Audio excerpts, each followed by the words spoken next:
Gentlemen, the time has come once again to discuss things.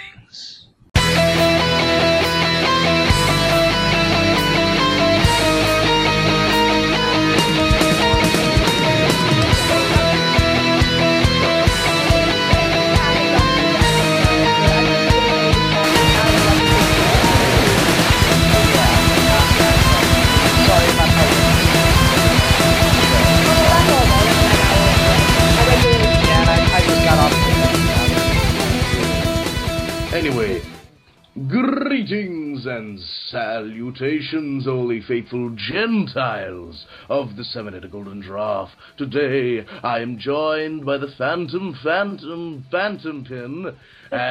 Phantom said that. The Phantom Safety Pin.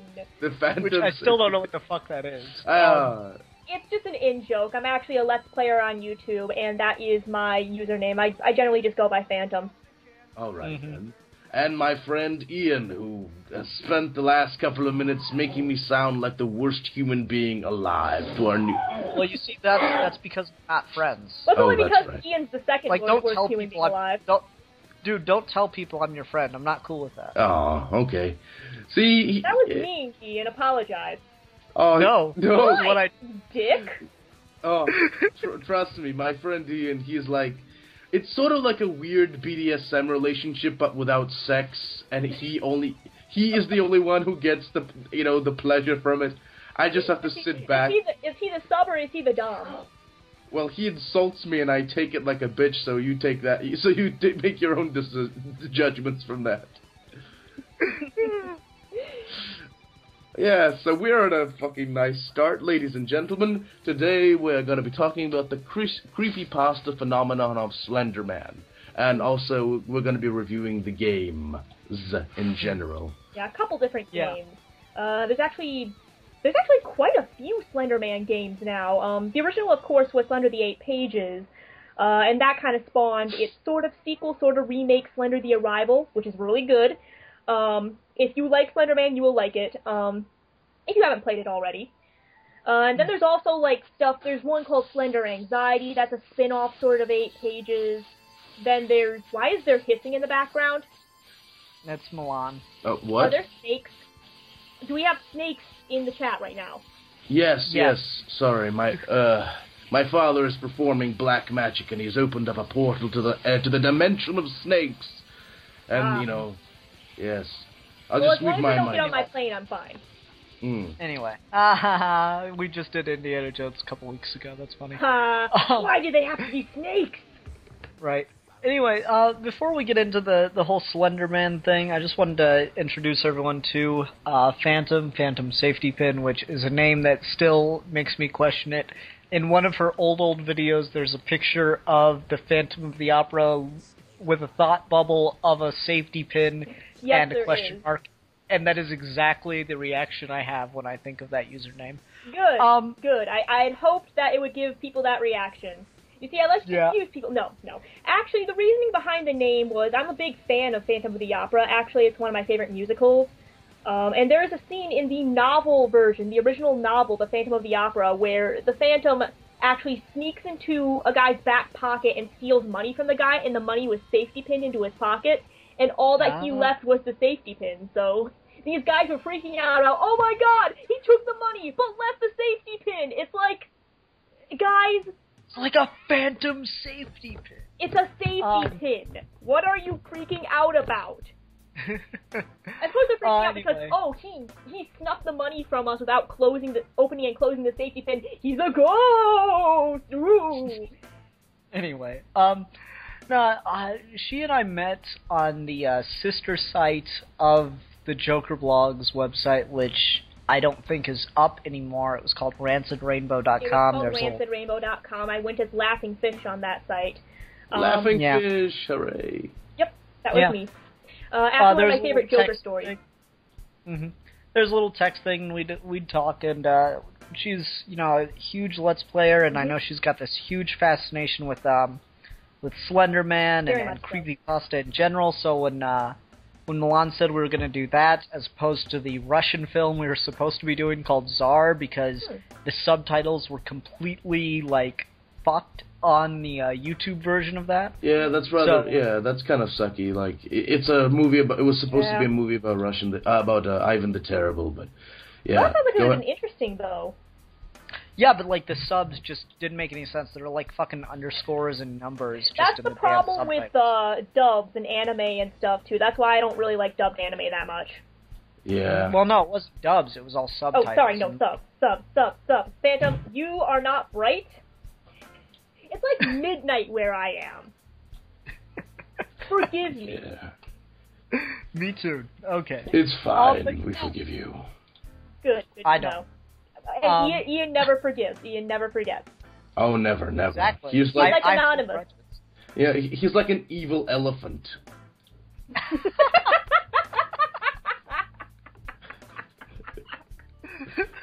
Ian the vengeful elephant. Never forget. The vengeful anorexic elephant. Oh, I don't even know what voice I was making there. Okay. Move on to the topic before I make even bigger of an idiot of myself. Oh, That's trust fine. me, I'll idiot you in a minute. Anyway, so, Milan, what made you want to choose this topic? Well, for one, I've been rather fascinated about the whole Slenderman phenomenon for a while now. Partly is because it's kind of become today's, modern days kind of urban legend. When you were a kid. Agree with that. Oh, definitely. You know how when you were a little kid, our urban legends in the wastes of Russia, like in our local village, was yeah, definitely. There was this giant-ass tree, and the boy said that the Grim Reaper lived in the oak of it, and that if a little boy were to walk past it at night, the Grim Reaper would leap out and swallow you up and drag your soul into the trunk of the tree. And that was an urban legend. Well, at least, or maybe just something the boys made up to scare the shit out of a fat little Russian boy. But anyway, it's strange. And nowadays with the whole internet thing, these kind of urban legends have become globalized in a way. Yeah, because these stories spread and they kind of propagate over time. It's really fascinating, especially with Slenderman, because it was wholly created on the internet. For those unfamiliar with the concept, it actually was created from a forum called Something Awful. A guy named Victor Surge, that's his username, created the character in a Photoshop contest, actually. Some of the first two images from that Photoshop contest were of Slenderman standing in the background of pictures of children. And the story was originally that he took these children and they were just gone. They just disappeared. No one knew where they went. No one knew where they had gone to. It was just... And from there, it kind of spiraled into what we know today. And that's kind of weird because on the internet you have different fears, like in the Calvasac or whatever. Your urban legends are very specific to a certain location, but on the internet, it's kind of this weird, almost Ringu style of fear nowadays. It's like, if I give out my information to somebody might break into my house and slit my throat at night. Or almost like regarding the supernatural, everything has, all these different images and secret, files have gotten this type of... Is he real? Is he not? And that's kind of like, actually, sorry for interrupting. But that's kind of exactly what was the original concept. He would kind of be like a viral thing that would just kind of spread and propagate, and the more you knew about him, the more in danger you were. So the only way to not be in danger was not to think about him and not know who he was and just not... Yes. So, very interesting. And I think it does harken back to the whole concept of the boogeyman, especially. And like you were saying, fears of loss of privacy, loss of identity because he's faceless, fears of being discovered. Definitely. Don't mind that horrible noise. So that's the soul of the delivery guy who tried to jip us on our parcel. So me and my understood. Don't say jip. It's a racial slur. No. It's just a guy we cut up and shoved in her thing. Let me throw in on the whole Slenderman thing, because I'm going to be the voice of dissent here. I don't think Slenderman's interesting or creepy at all. I think it's like kind of a cool monster design, and otherwise I just think it's kind of silly. Yeah, like, there is an element of humor about the guy. It's a very simple design. There really is. Yeah. It is a very simply designed monster. I like what they did with him. Like, I would definitely say that Slenderman inspired the villain The Silence in Doctor Who. Yes, I can definitely agree with that. I also do watch Doctor Who quite frequently, and I can definitely see the influence there. I mean, this thing... Yeah, I mean, it's just like an alien version of the Slenderman. Like, I think it's an interesting enough monster design, but, like, I hear about all the stuff that goes on with Slender and, like, how people are having, nightmares about him. Like, it's just a frickin' faceless dude. It's not that creepy. I know, but at the same time, like, that whole faceless element really kind of plays into I hate to sound like this, but a larger market. I mean, what's his name? Michael Myers isn't exactly that creepy. He's just some, giant homeless guy with a, it's just a simple, worker man bodysuit with a white Shatner mask. Technically, demons aren't scary if you're not religious. Yeah. So, think about it that way. If you're not already scared of the unknown in some way, and you're not already scared of this whole Lovecraftian idea of things man was not meant to know, and things that could come after you, or might kind of be shady, and no one would realize that you're suffering from this until it's too late, or at all even, that's a different sort of thing. That's a different sort of horror that plays to certain different types of fears, like psychological fears, like going insane, losing memories, losing time, stuff like that. You're a Lovecraft geek? Yes, I love Lovecraft's works. Oh my god, yay. Kindred spirits! Kindred spirits. Kindred spirits. Okay, now that Milan is happy, we must kill the mood here. Man, you're making me sad. Sorry. He's really good at that. I guess I get what you're saying. I do find that aspect of horror much more interesting than, slasher villain or something, but I guess I just don't get that from Slenderman. Admittedly, I haven't looked too much into, the whole mythos and everything, because just the initial, I talk about this a lot on the show, but really, people oversell things way too much, and so, the way I heard about Slenderman was everyone talking about how scary Slenderman is, and so that when really I see the diminishes the design, impact. yeah, you kind of, I think it's something that really has to, you have to discover on your own for it to work. That's exactly it. You have to kind of discover something about the character that scares you, and the way I discovered it, I knew about it from before on Creepypasta Wiki, which I believe has had a bunch of stories about him for a while. So I read about stories about him on that site, and I knew about him, but I didn't really get into the mythos and into Slenderman until, 2012, when that game came out, Slender the 8 Pages.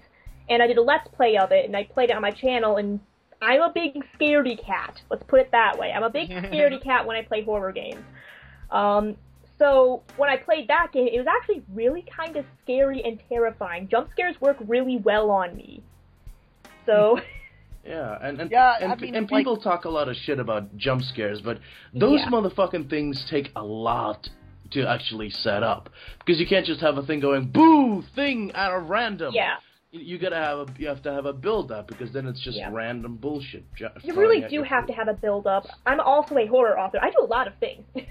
I also do write horror in my spare time, and one of the biggest mistakes that anyone writing horror can make is to not set up the scares properly, not build tension, and not bring, not make it build enough. Mm-hmm. I just want to say that she has written probably the best story about a scary clown I've ever read in my entire life. Aww. Not counting Joker things, I guess. But yes, I wrote a piece called The Carousel, I believe, that is about a girl who starts seeing this clown everywhere and just has these horrifying visions. And I don't want to spoil the ending, but it is up on Fiction Press. You can check it out. I go under Sugar Rain. I'll put a link Yeah, please. I'll put a do, link in the description. Or, because I've actually talked about it multiple times on the show because it's just really well done.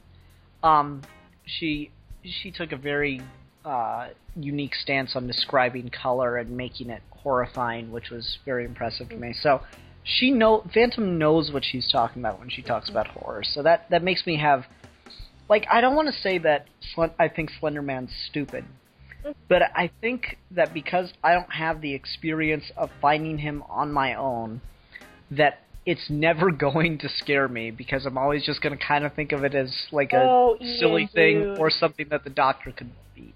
Dude, if you want to actually find a scary Slenderman series, there is a series called Tribe 12. It is really well done, and it is actually scary. It scares me. One of the few Slenderman series that actually does scare me. I actually do have a Slenderman series, by the way. It's called Walking with Giants 8-7. And it's actually finished, and I did that last summer. So. Interesting. And going back to the horror author thing, I have written a lot of Slenderman short stories, a couple poems, which is up on my fiction press as well. And I actually do blog writing for something called the Fear Mythos, which does incorporate Slenderman a little bit, but is actually more about other monsters. The whole concept is really all these different creatures in the same vein of a Slenderman, or a similar vein, represent different things people fear. So we have, like, this evil puppet that represents the fear of control. We have this boy, this frozen young child that represents the fear of isolation and coldness and stuff like that. So it's a very metaphorical take on horror and fear, and I write for that, and it's lots of fun. Lots of fun. Interesting. One thing that I want to talk about is obviously that whole tragedy about, those, poor, insane girls going mad. Yeah. Well, at least the girl lived, though. I mean, yeah, and I feel really, really bad about that, because you know what? That was my fandom that got hurt by that. That was something that I care about that got hurt by that, and that little girl is now going to go the rest of her life. Anytime she hears about Slenderman, she's going to think back to that incident, and it's going to ruin it for her. It's going to make her dislike people who are into that. Yes. And like, it's one of those things. I mean, it's really similar to what happened with the Dark Knight Rises. Oh, yes, I remember that. Yeah. Yeah. Yeah, the thing is, I want to, like, do you want to say something? Because, I have a bit of a tangent about this, too. No, go ahead, Milan. Are you sure? Phantom Pin, you have nothing to say? I'll say something after you. Okay. Well, the thing about the whole, people taking fiction and trying to summon non-existent beings by, committing murder is a thing that I hate to say it's not new to me. Unfortunately.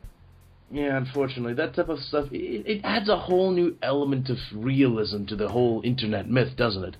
You know how... Unfortunately. Unfortunately, it does. And kind of fortunately, I guess, but... I suppose I hate to say that, but... See, I don't know if it really adds a level of realism to it, because, I mean, it's been happening for years and years. What's his name? Have a good point, yeah. It's been happening for years. I mean, what's his name that shot Lennon and the guy that shot Reagan? John Hinckley Jr. Like, they're because of the Catcher in the Rye. Yeah, Charlie Manson, he wanted to kill people. He killed people because he thought the Beatles, in their song Helter Skelter, were talking about a race war. Yeah, exactly. Well, he didn't kill. Manson didn't exactly kill anyone himself. He ordered his... the Manson family. Oh. No, Manson killed people. Oh. None of the murders that he was convicted for orchestrating, but he did kill people. Okay. He killed the caretaker of the park in which they were all staying. Okay. But no, like, just there. So I don't agree with the sense that it adds something or anything like that. I think it's something with guys very like that. Hold on, I think it's something that very disturbed individuals have done for years and will continue to do, because they just get obsessed with something and they spend weeks and weeks, years even, just reading and rereading or watching and rewatching, whatever you want to call it, the same thing, and then their own twisted sense of logic works its way into it to justify the things they want to do using that. Exactly. So I don't think it adds anything or takes anything away from the work itself. I think it's just craziness, crazy people attaching their feelings to a work of fiction. Yeah, Exactly. On that note, Ian, I want to point out something that these little girls who did this to this other girl said. They said that they wanted to prove to people that Slenderman exists, that Slenderman is real. These little girls took essentially something that is it real, is it not, is kind of halfway between reality and fiction and often blurs the line, and people often play that up because it's part of the mythos, and they took it too far. They actually thought this thing was real. They actually were so disconnected with reality that something that blurs the line between reality and fiction for them, they took so seriously as to hurt somebody. Yeah, but I think that's part of the problem with meta-horror. But Ian, the thing with that is, you mentioned like guys like Manson and like Catcher in the Rye and all that stuff, but I completely agree with you. Like crazy people, being one myself. So do I. Yeah, I agree with that. Yeah, 1 year ago. Yeah, We're all clinically. Yeah, clinically speaking. But anyway, I agree with you on that case, but it's not exactly the same. Well, it kind of is, but it's not. In a weird way, it's not a personage. It's not a fictional personage. It's not like, the Catcher in the Rye literally states, kill people. It's not like, that Beatles song actually was about a race war. With that is just literally crazy people taking, stuff that isn't there. Well, then let's go with the Aurora shooting with Dark Knight Rises. Yeah. I mean, the guy says, I'm the Joker. I'm doing this because it's what the Joker would do. And I mean, my problem with that argument, I guess, if you really wanted to make it, is that's not something the Joker would do. That is fucked up, Not something the Joker would do. That is so right. weird. That is not The Joker canon. would not just rush in somewhere, and I say this as a Joker fan. He wouldn't just rush in somewhere like that. Oh, totally. I think this is exactly the same thing. I think this is exactly the same thing of a disturbed individual, and I think it's very important to note that these are young girls who, look at the way... I'm going to sound really sexist when I say this, but, it's... I'm reasonably sure it could be empirically proven. Look at the way young girls treat fictional characters in their in fiction geared toward them, like the Twilight series, as a female, I would definitely agree. I think sometimes young women take things a little too far. The fanboy can go too far. I think that young females have a very hard time disconnecting their feelings towards fiction from their feelings in reality. Yeah, I think that's why chick flicks are the big thing that they are, because it kind of indulges them and lets them escape things for a while. The movie Don John made the very good point that chick flicks are just porn for women, which I agree with. It is a pretty good point. I do want to clarify that none of us here are saying fangirls are bad. Nobody's saying that being a fangirl is bad.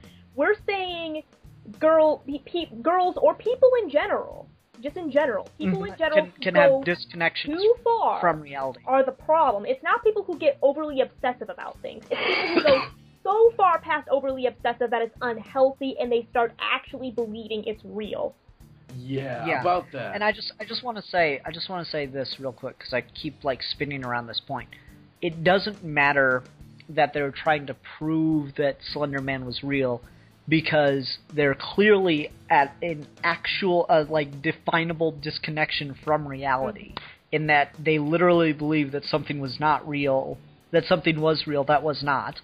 So it is clinically speaking insanity in that case. Yes. You are literally disconnected from reality. Yeah. So that these are clearly insane people, and I hope that they're getting some kind of help right now. And I'm really glad that the girl that almost was their victim survived that, and I'm so sorry for her. That is really fortunate she survived. She's a very strong little girl. She actually dragged herself over and asked someone for help. She said, "Help me, I've been stabbed." I mean, she survived. There was one stab wound this little girl endured that was millimeters from missing her aorta in her heart. Damn. Now, I don't know how many of you guys out there are, like, really good with anatomy, but the aorta is a pretty important artery. It kind of is the biggest artery in your body. Jesus. Yep. But a thing about the whole taking things, things that are not true to overly realistic extents. Funny enough, I'm going to try to lighten things up a little bit. When I was oh yes, like I'm going to talk about mental illness, history of mental illness, la la. Oh, that's I can see you there. I can see you there, Milan. I actually have depression and anxiety disorder myself, so. That's really I completely cool understand. Yeah. Anyway, when I was, like, in my younger teenager years, like my mid-teenage years, like 17, 18, whatever, I essentially I gotten into Lovecraft. I fell head over heels in love with the cosmic fear and insanity and the sheer and the horrors and the cosmic implications of it, because I was going through the whole kind of weird, Wiccan-y pagan phase. Not everybody like goes through one of those phases, to be honest. Well, mine was keep like the story going. Milan, you don't have to justify every detail. All right. Just keep the story going. Well, it's not like makeup and whatever. I was actually I had this weird fucking. Okay. Anyway, I'll tell you later. Anyway, like I was one of those schizophrenics that hallucinated a lot, and I would always stay up at night and listen to, like, audiobook readings of Lovecraft stories, because I'm a smart boy. Yes, you hallucinate, so let's listen to some Lovecraftian horror. That's the fucking sane thing to do. Right before bed, too. Right? Like, it's like literally at the witching hour, and with, ambient noises in the night, whatever. And it's just I'm laying... That is the best time to read Lovecraft. Indeed. And so I'm listening to Lovecraft, listening to the Call of Cthulhu in particular, and I feel this, holy shit, what the fuck? Anyway, I feel this, like, that's the Call of Cthulhu. That is how it sounds like. That's what it sounds like. So that's what that is. God damn it. Anyway, so, I'm laying there in bed, and I'm, like, listening to Call of Cthulhu, and I'm listening to the description scene at the very end of what's going on. Cthulhu, crawling out of the city of R'lyeh and essentially fucking eating people. And then Cthulhu, we're not gonna answer. Go away. God damn it, Cthulhu is Stop calling your ex. She's not going to answer. No, god damn it. Cthulhu is the worst roommate ever. He has no phone etiquette at all. All he does is sleep and then call you all night when he's drunk. Totally. He's such a dick. He's so, he fucking walks around naked. He's the worst fucking roommate. Jesus Christ. Anyway. Nah, man, Bill's a much worse roommate. Oh, continuity! Oh my god. Come on, Mike, for a minute, dude. It's really bad. Sorry. Just okay, wait, better? Going. Let's worse? move okay. on. This is getting out of hand.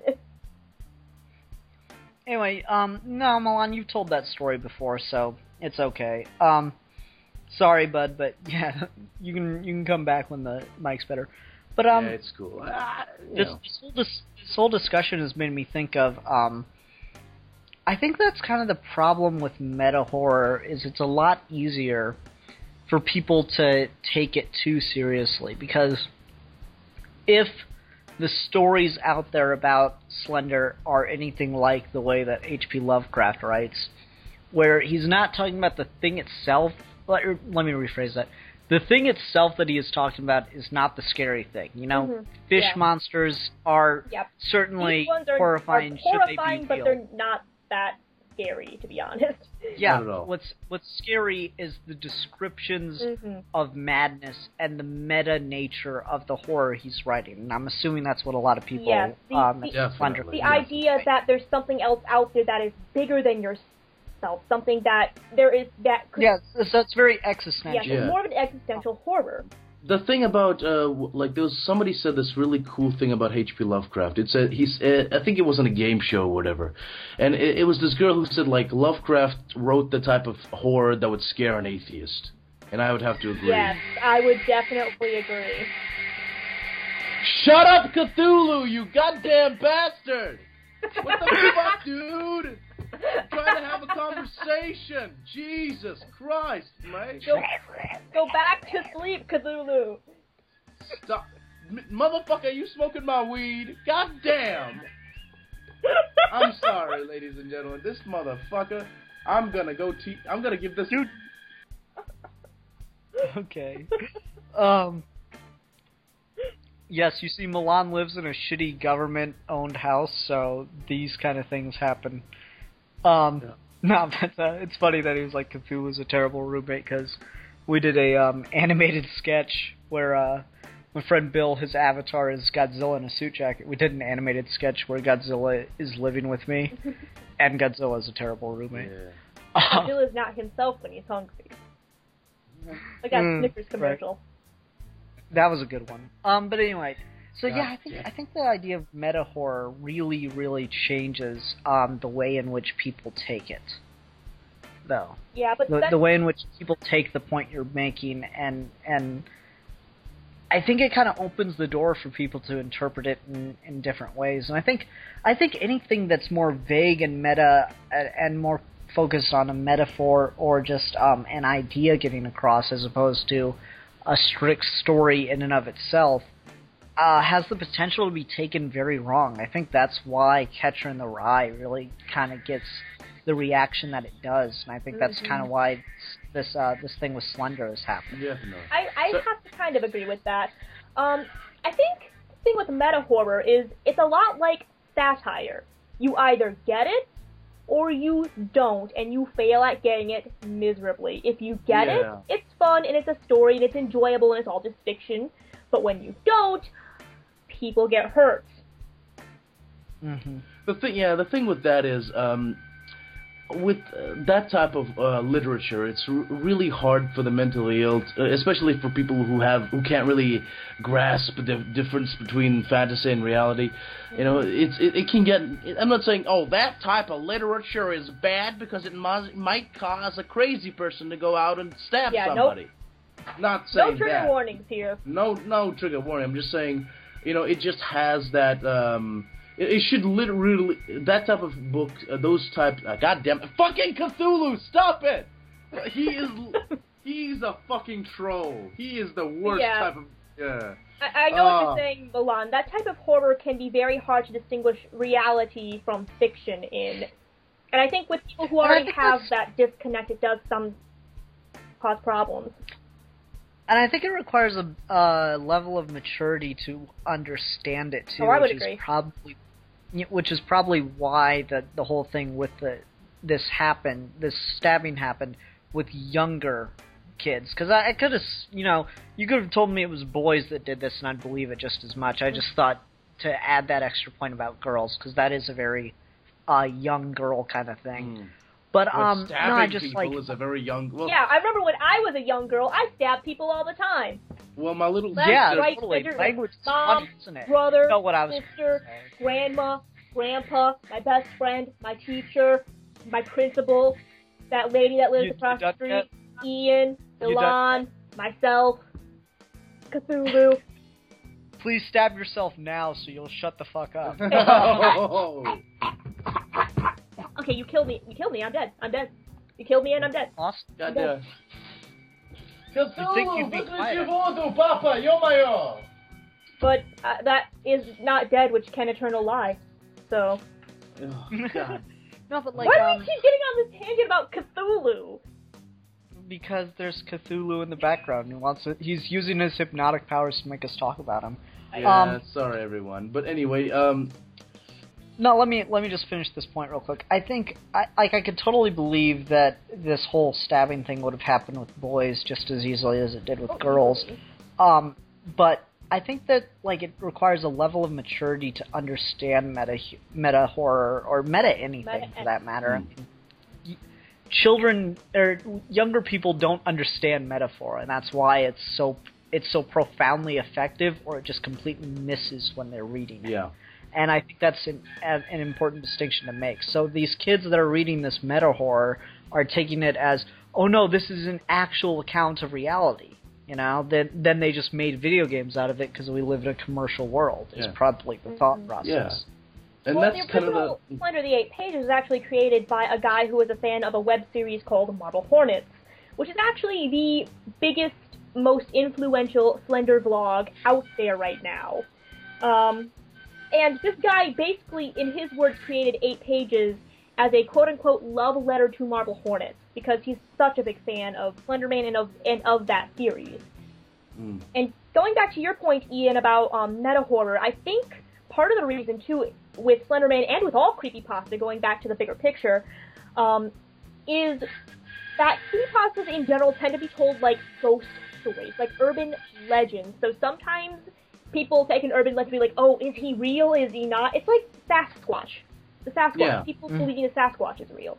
Mm-hmm. Damn it, I really wish Bill were on right now. He is so hard for the Sasquatch. It's ridiculous. Oh not literally, but like that motherfucker is obsessed about the Sasquatch. He's like you say the word Sasquatch and it's like a puppy. He's like, Sasquatch? Sasquatch? I'm like, oh, Bill. Like a puppy.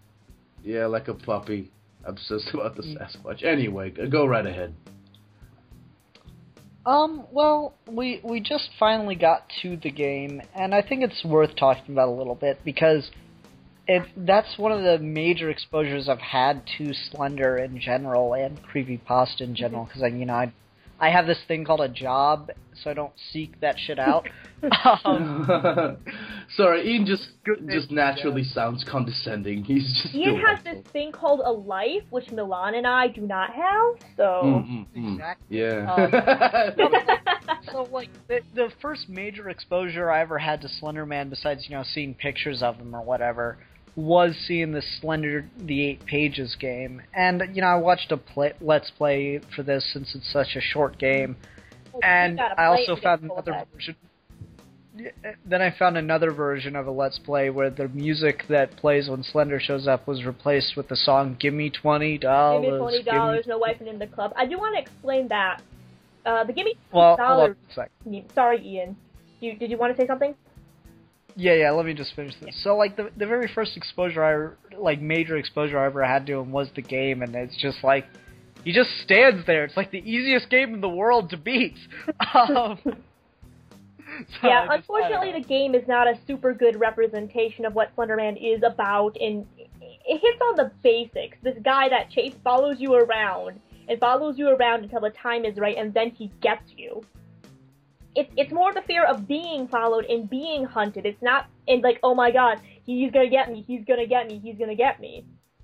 But Slender the Arrival fixes that somewhat. They actually give him motions. They make him look a little more, I don't want to say realistic, because Slenderman's not realistic. Come on. It's a dude with no face in a suit. Nyarlathotep was more creative. But they gave him head movements. They made his tentacles move. They gave him hand motions. His emotions he will actually reach out and try to get you.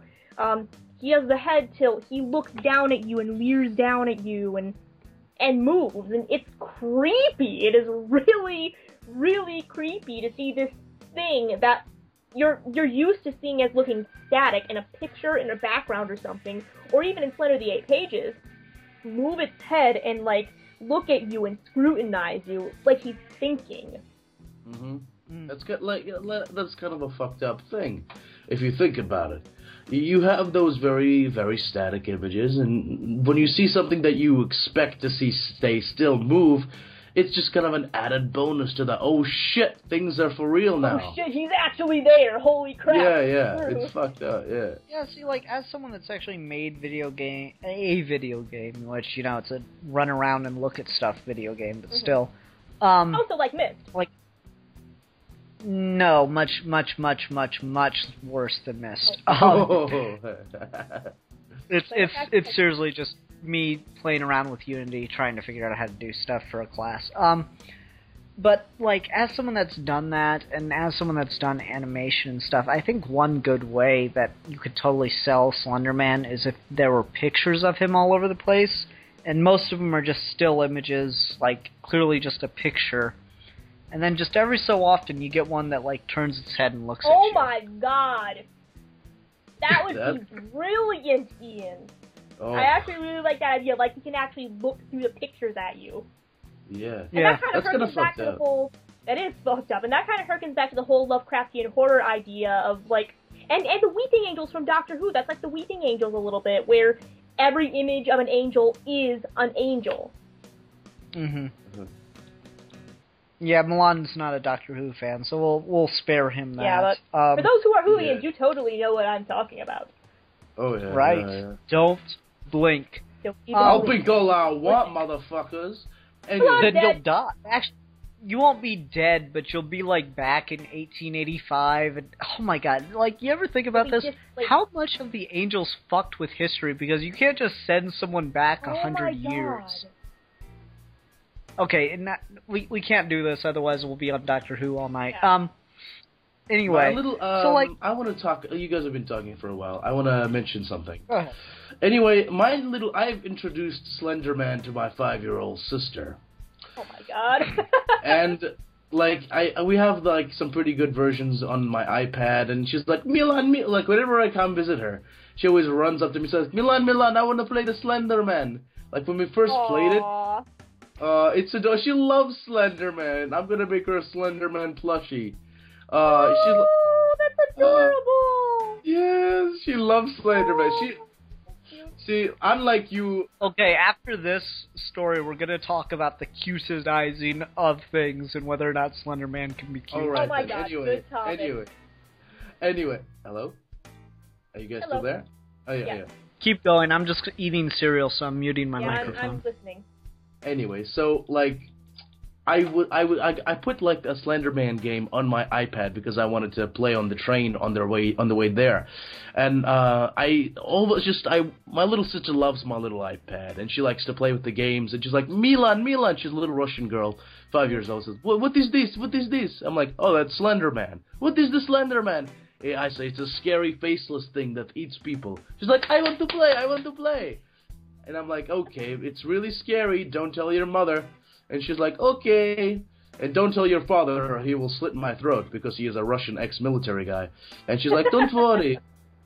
And so she's like, we start playing the game. She gets kind of...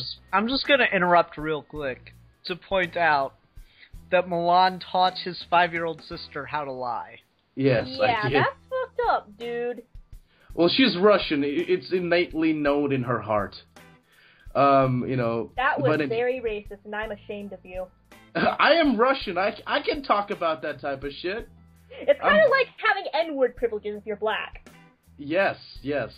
I get, yeah. Anyway, so, whatchamacallit? Like, me and my little sister start playing Slenderman, and she gets spooked a little bit. She's like, what is this with this jumping out at us? It's scary.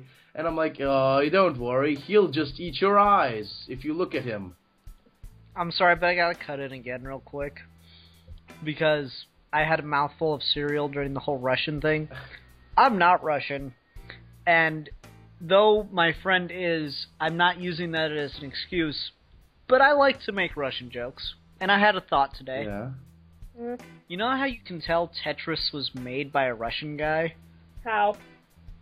Because you can never win. You can only prolong the amount of time that you don't lose. That is so true. In Russia, you do not win. You only get a brief instant of happiness after you not die. Okay, anyway, I'm sorry. Game plays you. Totally. Anyway, so, like, we play this game. And she loves it. She loves it so much. She's scared the hell out of it. She's like, I'm so scared. I don't want to look into his faceless nothingness. And she's like, don't worry. And she's like, is Slenderman real, Milan? I'm like, no, he's not real, Masha. But he may be real. So if you hear something rustling in the house at night, do not go out from your bed to look. It might be Slenderman. I'm just being honest. Like a boogeyman. It's the boogeyman. And she's like, okay. And I thought she was going to freak out and go tell Mom. But every spare moment she has, she's like, Milan, I want to play Slenderman. And I'm surprised. But literally every time I come over, she just runs up to me and says, like, I want to play the Slenderman. I'm like, Masha, like, girls, like, men, thrice quadruple time your age, wet their pants, and you just find this, terrifying visage of terror delightful and adorable. She's like, yes, Well, to be fair, she does live with your mother, so... Yeah, to be that's fair, true. she's Russian. Indeed. Nothing And I'm like, scares no, I like my Russian joke people. much. yeah. I liked my joke much, much more. Parental abuse. Hilarious. But anyway, I asked her, like, Masha, do you want a Slenderman doll? And she's like, yes. Is it like a voodoo doll? Will it keep him away from me? I'm like, no. I'm like, okay, he's cute. I want those. I just want to make her a Slenderman plushie. Just seems really so cute. You really should. I will. I'm curious about something. Because I'll explain this thought after I ask the question. What's the copyright standing on Slenderman? I can actually explain that. Technically, Victor Surge does own the rights to Slenderman. He does have a copyright on Slenderman. But a lot of the time, people get around using him without copyright, quote-unquote, sort of, by not calling him Slenderman. That's how Marble Hornets got away with it. Also, they had permission from the creator. And they don't call their Slenderman Slenderman. They call him the Operator. I was just curious about that because I'm like, do you think we'll get a Slenderman movie? Because, like, it's one of those weird things about the internet creating. It's, Slenderman, I guess you could say, is the internet boogeyman. He really is. I would agree with that. So, like, it'd be weird. I wonder, could you get a movie made of him, or is there, like, a rights issue there? Did anyone think to copyright him before? There actually have been it's just public short domain films of Slenderman, and there is a Marble Hornets movie coming out. It is not based on the actual exact story of Marble Hornets, but it's set in the same universe, same version of Slenderman, same basic idea. So, interesting. There actually is a movie of Slenderman coming out. Marble Hornets? What? Marble Hornets, yes. The name, it comes from a web vlog, which I talked about a little bit earlier.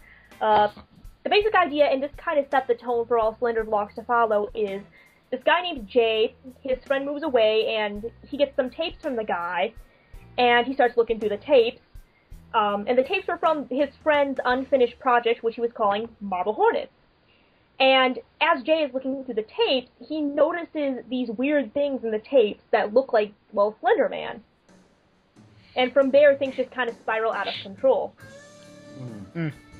Interesting. No, I was just curious about that because, I mean, this isn't exactly related to the topic, but I think it's worth talking about at least briefly. So we live in this internet age where creativity is just, like, exploding online. Everybody has a chance to voice their creative vision now. And sometimes it's in very silly ways, and sometimes it's in very serious ways, and it's almost immediately public domain at that point because it's so hard to trace back to who actually did it first. Yeah. Like, the internet, I know the internet tends to kill the author pretty quickly. Yeah. Yep. I know the troll face, like, the guy that originally drew the troll face was trying to get rights to it and stuff, but they're just, like, he just lost the court battle because he didn't copyright it fast enough for the internet, basically. And so I'm just fascinated by that. I'm like, so the Slenderman movie comes out, does the guy that put the copyright on him even get the chance, or is it just like, no, you did a Photoshop, that's all you did, and otherwise the internet completely created this character on its own? Yes, he did actually get the copyright in, and they did actually ask him permission to create the movie. So, yes. And the people who created Slender the Arrival and Slender the 8 Pages, yes, that person did get permission from Victor Surge to use the character in the game, and did give him credit in the credits of Slender the Arrival. Well, like, my question is, how much of the character did the guy actually create, or did he just do the Photoshop? The guy created the original idea of Slenderman. That idea kind of spread around the internet to something awful, to B/4chan, all these different internet sites, and it kind of mutated and grew from there as people added bits and pieces to it. Like, there were stories where he burned down an orphanage to kidnap children. There were stories where he was like something like a great old one type thing. There were stories where he was an alien. There were stories where he was a demon. There were just all these different stories. Some of them give him tentacles. Some of them give him arms, multiple arms. Some give him branches. Some give him like little slivers of like a profile of a face. Some give him nothing. It just millions and millions of different. Even his height is variable. Yeah, it's bona fide folklore, because it's like you get this really kind of bland, like, faceless creature that you can literally copy and paste your own fears onto, and I guess that's one of the reasons why he's so popular, because he is just a blank face. He's a tall, imposing figure in a suit with a blank face, and he can really be anything you are afraid of. He can be the terrifying Lovecraftian, brain-melting monstrosity that I fear. He can be the existential waste for Ian, and he can be whatever the heck you're afraid of, Phantom Saftey Pin, He's just such a... Yeah. Well, he can't be the fun box. Oh god, the fun box! Sorry, inside joke. Fun box. Oh my god. What's the fun box? Oh my god, Ian, you have to... It's an inside joke, Milan. You're on the outside. You don't get to be on the inside. I want to be on the inside. No one loves you. You don't want to be on the inside because silly sauce is on the inside. Yes, the inside of the fun box with silly sauce. Sorry, I had to make that reference since Phantom was on the call. If anyone actually subscribed to me from Rancid Rainbow and actually listens to this show, maybe they'll remember that. They might remember the fun box. Anyway. No, like, I guess I get that faceless thing, it's that, this is the negative version, but it's the Lego brick character that is like Bella Swan. It's just a very whitewashed thing that has some kind of, You just compared Bella Swan to Slenderman. No, we compared I couldn't think... Bella Swan. That's unforgivable, Ian. That's an unforgivable curse, like Harry Potter. It's like the fourth unforgivable curse. Let me finish. I picked Bella Swan because she's a very generic character who has very little things to define her as a distinct character, but a lot of people attach their own emotions, their own feelings to her, so she's like a Lego brick. And I think Slenderman is very much like that in the same way. He's very, minimalistic, and that allows people to attach what they want to him. Yes, I would say that's exactly it. I want to quote a friend of mine from a while back who actually was on a Slenderman forum I used to be on called Slender Nation. I am not on that forum for various reasons that I will not go into here. But she said basically, Slenderman is like a ball of clay. You can put any features, any idea on him you want, and kind of mold him and shape him into something completely different or completely new, or that takes the same ideas and just runs with them. Mm-hmm. So like in one story he might, and yes, he actually has done this in stories, gut somebody, tear somebody's organs out, impale them on a tree and put the organs in plastic bags and hang them up in a tree. In another he might kidnap children, and in yet another he might just go after somebody because they know too much. Mm-hmm. How really fucking terrifying would that be? What could you possibly know to get a weird, indistinct creature of the unknown to go after you? It's like, I know the Illuminati exists. Oh, fucking Slender. Well, I would tell you what you'd have to know. One, I would tell you what you have to know, but then Slenderman would come get you. Come on, I can stuff him and give him to my little sister as a present. See, there's how we should open this video. We should get fucking the Nostalgia Critic back, and he's gonna send Slenderman after Milan. Oh my god! Oh wait, you guys had a bit with the Nostalgia Critic? That's pretty cool. It's not the real Nostalgia Critic. My friend Chris, his nickname's the Jew. On a scale of 10, he looks about like an 8, like Doug Walker. Oh my god! Wow.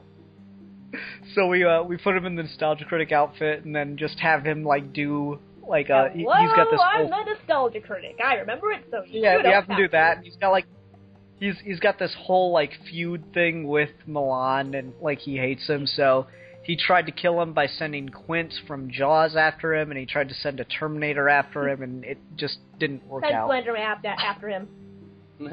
Yeah. If I had the time to do it, I would have done that. I should have thought of this beforehand. Oh well. Sorry. The sketch you will never see on Geeky Gentleman because we thought it up too late. Well, hindsight's 20/20. Yeah. In any case, no, but You know, this was supposed to be a review of the game, and we were supposed to talk about creepypasta more in general, but I think this has turned into a video entirely about Slenderman, and I'm okay with it. I'm totally okay with it, too, because I love Slenderman, and I am a Slenderman fan, and that suits me just fine, and I could talk about Slenderman all day. Yeah. There was one other thing that Milan brought up when he was talking about giving his sister a Slenderman doll, and I just wanted to get into the idea of cutesifying everything. And my friend Kevin was over the other day, and there's a Japanese word for it that fits better than the phrase making everything cute, but since I don't know Japanese, is the word I'm not going to try to say it. Kawaii? I think that's it. Yes. Kawaii. I actually have a picture of Slenderman that I got from a con that has him sitting, and it's a chibi version of him, a cute little chibi version of him, and it says, "Am I kawaii?" No, so like, it's weird. Like, they made Cthulhu cute. Could you do Slenderman? Can Slenderman be adorable? Anything can be adorable. Anything can be adorable. I mean, see, I really want to test that. Has anyone made like an adorable pyramid head? Yes. Is there an adorable Freddy Krueger out there? Yes, there is. We need to rule like the Rule 34, where there's porn of everything. That's what I was just about to say. Is there a Rule 34 for cute things? Rule 38. If it exists, there is something cutesy made of it. Except Milan. Except Milan. I am like the ultimate I destroy that cutesy rule because I am not cute, and that makes me sad. It's okay, Milan. Milan is like the only way I can think on the inside. No, Milan's insides are like tar, and his outsides are like hardened tar that's been carved to look like Milan. Okay, so his insides are basically Cthulhu. Okay. Tell her about my larval stage, Ian. Yeah. Would you like to hear about the evolutionary stage of the Milan? Yes, I would like to hear about the evolutionary stages of Milan. You see, Milan's species starts out in a larval form that bears a very close resemblance to Jabba the Hutt. Ah, I see. Okay. And then it cocoons into this ball of madness that we are speaking with now, the humanoid stage of the Melanjectic.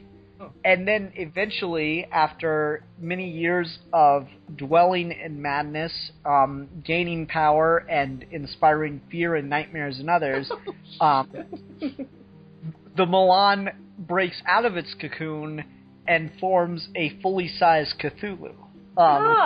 This evolutionary stage. Now that sounds kind of like the evolutionary line of my own species, except we just kind of come out tentacly and weird, and then we slowly become more and more cute and chibi. So eventually we become chibis.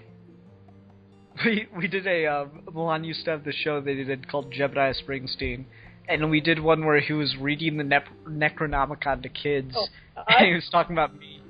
Yeah, he was talking about me, and he's like, Ian, that's why whenever we go out in public, we have to have you wear a coat so no one sees your thousands of tentacly legs.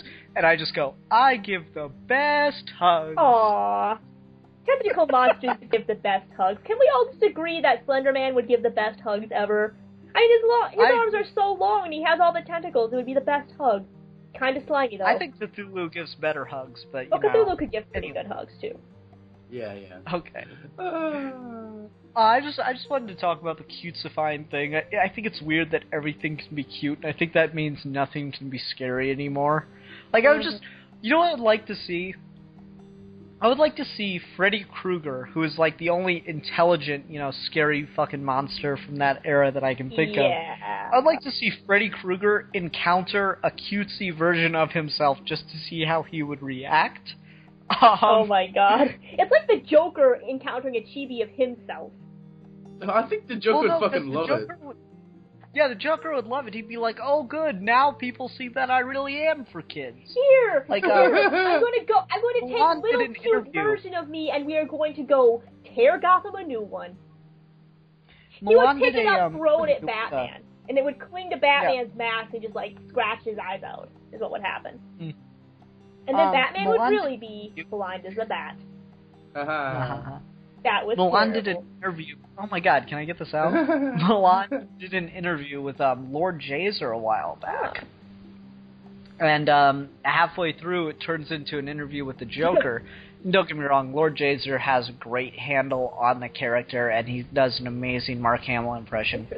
But, like, the Joker started cussing and stuff, and I didn't know what bothered me about that, but something just didn't seem right, and I thought long and hard about it, and here's what I came up with.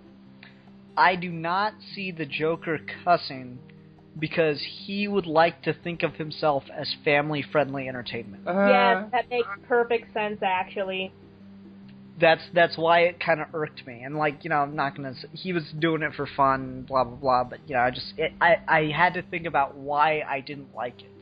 And that's what I got. But we're getting farther and farther away from Slenderman. Yeah. You should get further and further away from Slenderman. You don't want to be near Slenderman. Yeah. No, we're gonna get some Slender hugs. We're gonna get so close that we can feel his tentacles. Oh my. Oh my. Oh my. Anyway, let's go ahead and wrap up because we are toward the end of the show here.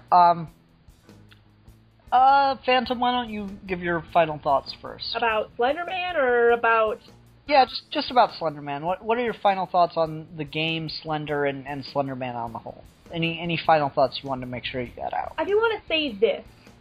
First of all, for anybody who has read all the news articles and that's their only exposure to Slenderman, it's not a cult. Don't be stupid. You know the media spin stuff. Do your research. Second, I do want to say that Slenderman is not a thing that's for everybody. You either like him, or you think he's a tired meme that has come and gone and needs to die. So, yeah, if somebody comes up to you and is like, hey, I just got into Slenderman, please don't be a dick to them. Yeah. They may just have gotten into it, and for them, it's something that they enjoy. It's like people making fun of anime fans, or people making fun of comic book fans. Just because somebody just got into, say, Batman, and just got into the Joker, does not mean that they're a bad fan. Mm-hmm. Yeah. Good as new. All right, how about you, Milan? Why don't you get your final thoughts out? For the longest time since we've all been talking, there's he's been fucking standing here looking at me for 3 hours now. Slenderman, he's just looking at me. He's just fucking. Slenderman's in your room. He's in my room and he's slowly Milan, taking off it. Yeah. Milan, run. Get a camera. Run. I can't. He's slowly taking off his suit. Oh my. Is this gonna turn into Milan having sex with Oh. Slenderman? God. Oh my. God damn it. You don't call him Slender for nothing. Holy shit. I could. That's kinky. It is kinky. Oh god. Stop. Get away from me. Stop.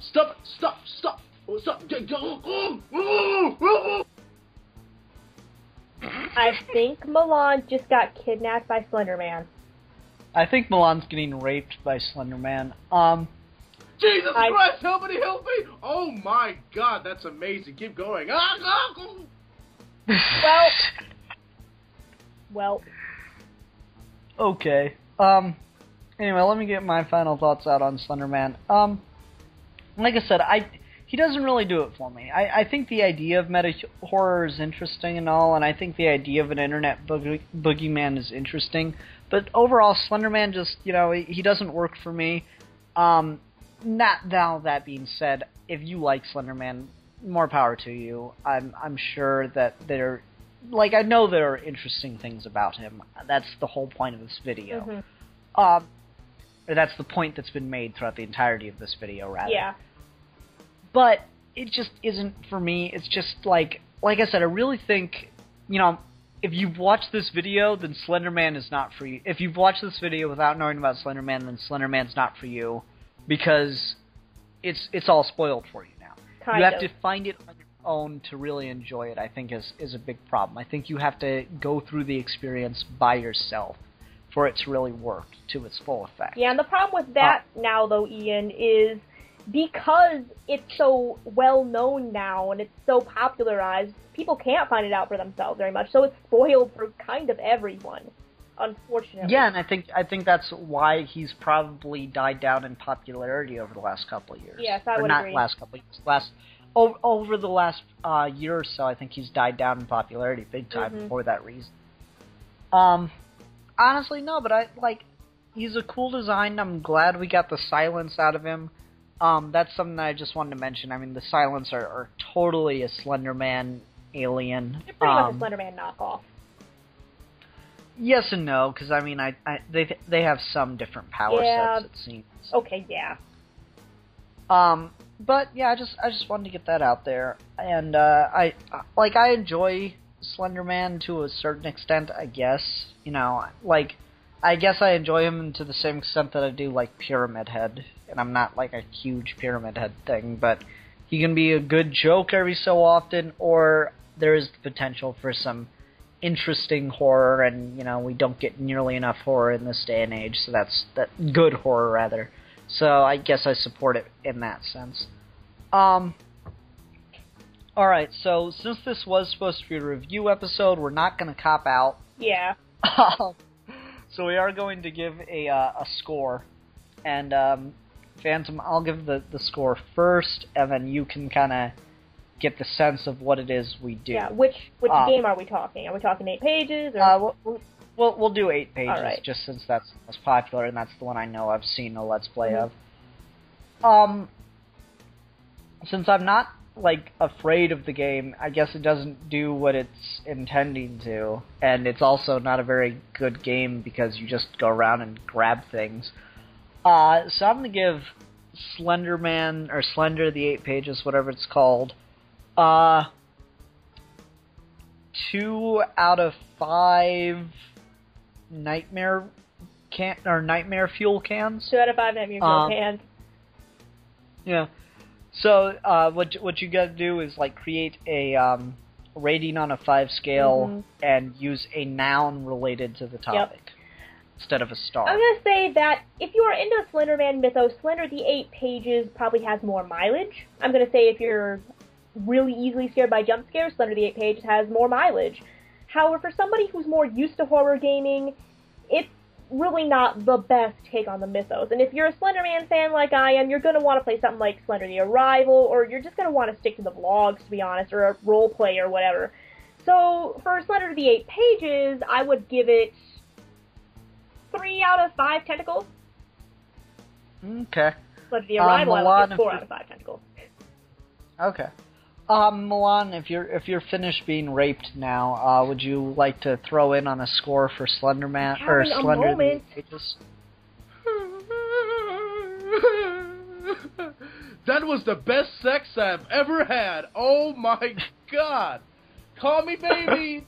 Call me next time. Oh my god! He did things to me. Oh my god. Was it kinky? Was it kinky, Milan?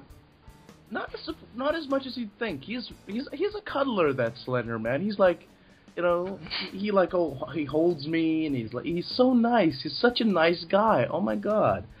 Anyway, I'm gonna give Milan's a proxy now. Run. Yeah, man, he's so nice. He's like, you know, he fucking, you know, licked my face with what I don't know. Proxy, and he knows where I live. Guys, help me. Anyway. I give the Slenderman games, the whole phenomenon overall, 5 out of 5 tentacle violations. Oh, you already used tentacles. You gotta use something else. Okay. 5 out of 5 delightful strokes. Okay. Guys, help me. He's staring in my window right now. Guys, he's staring in my window right now. Guys, help me. You got Slenderman. He's staring at my window right now. Okay, just take it. It's all right. He's really nice. Just don't let him in. So I guess it's gonna be my topic for next week, and I didn't think about that beforehand. Oh my god, for once I am unprepared for a topic pick. Ah, shit, what are we gonna do? Well... Where is she? Oh my goodness. I guess she's being raped by Slenderman. Oh god, everyone's getting raped by Slenderman. That motherfucker ain't faithful, I gotta say. These hoes ain't faithful. Oh my god! Oh my god! Ah! I know, Damn. baby. He's amazing. Phantom's a screamer. Oh. God, I'm just trying to think of something. Milan, you got any ideas? I don't know. Is it a review topic? No, this was supposed to be a review topic, but it really wasn't. Okay, let's see. I don't know, really.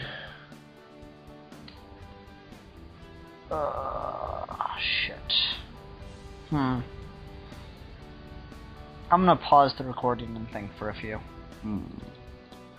Phantom? Okay. Are you alright? There you go. I got something then. Alright, we're back. Sorry everyone, I was contemplating on what to do. And since this, yes, this is more of a character review, but it's more of a discussion topic for us. So we decided we're going to do a very direct review, and we're going to do something over a game that I just finished playing, and I'll probably finish the second game by that point, so depending on that, we'll see. Anyway, we're going to be discussing Star Wars yet again, because I'm on a Star Wars and space fantasy kick. You know, we did the Episode 7 discussion, we did the Clone Wars video. So next week, we'll be reviewing the storyline for Star Wars The Force Unleashed 1, and possibly The Force Unleashed 2. We'll see. Oh, and Phantom Bobby Pin. I'm sorry. I know it hurt. Oh, he is amazing, though, isn't he? Yeah, he's amazing. Yeah. Yeah. 10 out of 10. 10 out of 10. Okay. Oh, you are just delightful. You know that? Thank you, I try. No. Phantom, come up with something. Come up with a noun as we do this. We'll let you go last. But anyway, everyone, thank you for listening. Until next time, I'm the Philosopher. I am the Madman. And I am she that stalks the night. Ooh. Oh, That's cool. a good one. And we are your geeky gentlemen and lady. For the first and we time! Oh, The first discussing lady things. ever on this show, because they couldn't No, get a date otherwise. No, that's not true. That's not true at all. There has been a woman on this show before. Because they couldn't get a date otherwise. Anyway, until next time, we're your geeky gentlemen and lady, and we will be discussing